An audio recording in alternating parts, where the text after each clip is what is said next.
¿No te gusta fantasear usando la suspensión de la incredulidad? Tengo 3 novelas, 2 libros de cuentos y algunos guiones de televisión escritos precisamente en la suspensión de la incredulidad. Yo escribo cuentos de vampiros, escribo cuentos de fantasmas, escribo cuentos de hombres lobo, escribo cuentos de viajes espaciales, muchísimos, escribo cuentos de todo tipo que utilizan la fantasía, porque sé que escribo fantasía. Y para que haya la fantasía, lo que, por si la gente no lo sabe, tiene que haber una suspensión de la incredulidad. Es decir, como autor, todo autor que tú hayas leído, que sea de fantasía, establece contigo un pacto. Al principio del texto que vas a leer, sea un cuento, sea un libro, sea una novela, o sea una obra de teatro, incluso en el cine. Cuando empieza una película, se establece un pacto tácito entre el autor y el espectador, el público, el lector. Créeme y te lo vas a pasar bien. Si yo empiezo,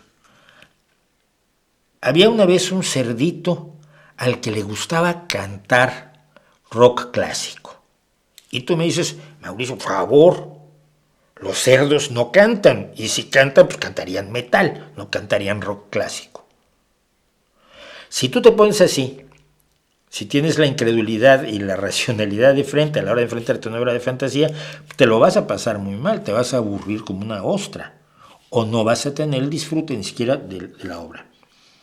Si en cambio yo digo, había una vez un cerdito al que le gustaba cantar rock clásico, tú dices, ok, por un momento suspendemos mi incredulidad y voy a creer que había un cerdito al que le gustaba cantar rock clásico, a ver a dónde va esto.